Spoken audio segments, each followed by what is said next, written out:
मौत पर भी यकीन है, उस पर भी एतबार है।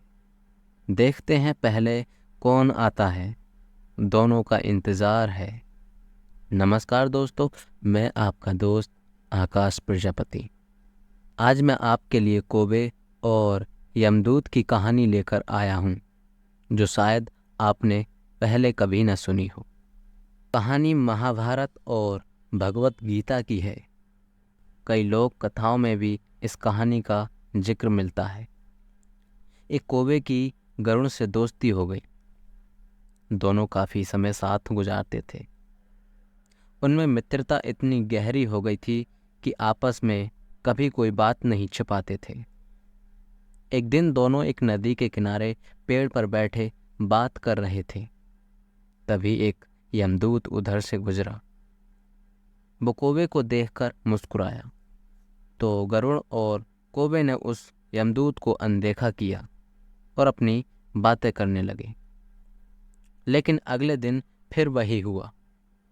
दोनों बातें कर रहे थे, तभी वो यमदूत फिर उधर से गुजरा और फिर कौवे को देखकर मुस्कुराया।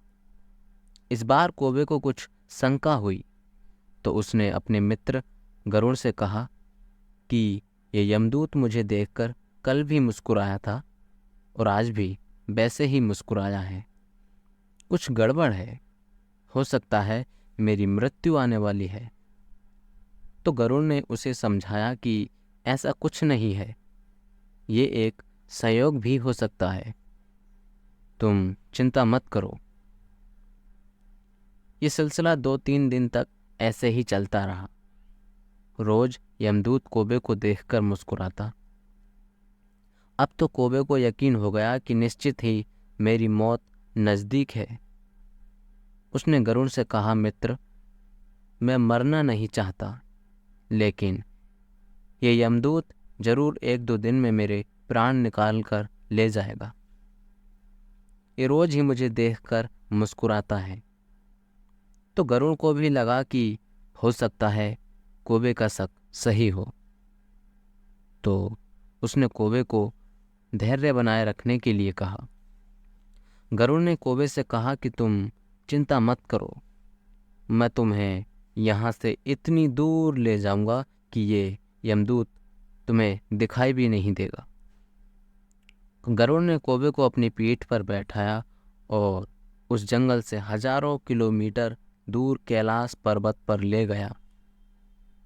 दोनों को अब ये डर नहीं लग रहा था कि कोई उन्हें परेशान कर सकता है।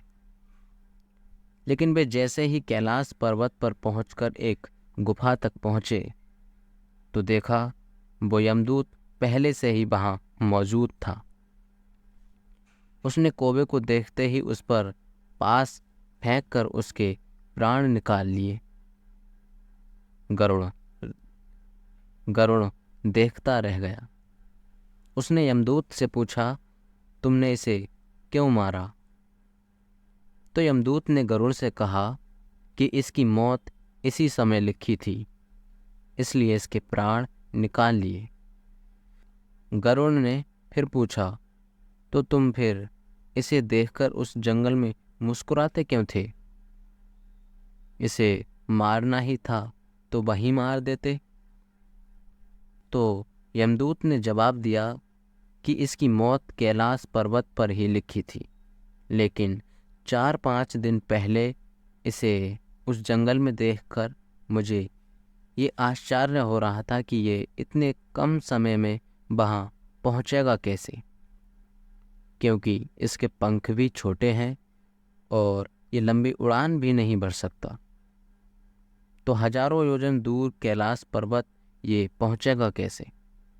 यही सोचकर मैं रोज मुस्कुराकर गुजर जाया करता था। लेकिन भाग्य देखो, तुम इसके परम मित्र हो, इसे यहाँ तक इतने कम समय में ले आए। जीवन और मृत्यु भाग की बात है दोस्तों, इससे कहीं भी छिपा या बचा नहीं जा सकता। जब तक जिंदगी है तब तक कोई आपको मार नहीं सकता, लेकिन अगर मृत्यु निकट हो तो कोई कोशिश आपको बचा नहीं सकती। ये कहानी आपको कैसी लगी कमेंट सेक्शन में ज़रूर बताएं। और हाँ, ज़िंदगी अनमोल है, हमेशा खुशी से जियो।